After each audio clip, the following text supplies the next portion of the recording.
their job or their mandate is not to determine a destabilization. That's Their the job military's role. and the mandate, yes. Ang mandato po nila, tingnan kung may krimen. Sa ombudsman, kasuhan ng mga opisyal ng gobyerno na involved sa korupsyon, sa planter ng pondo.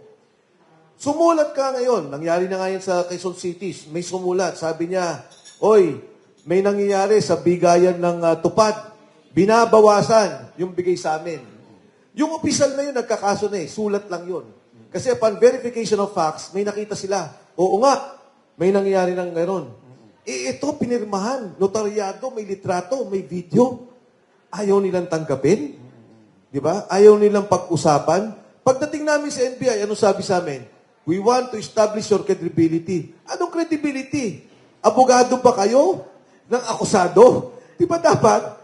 Pagdating natin korte, doon nyo kami sabihan na, hindi, politika yan, si Mike nasa likod yan, ganun. Pagdating pa lang doon, sabi, establish your credibility. Ano ba to?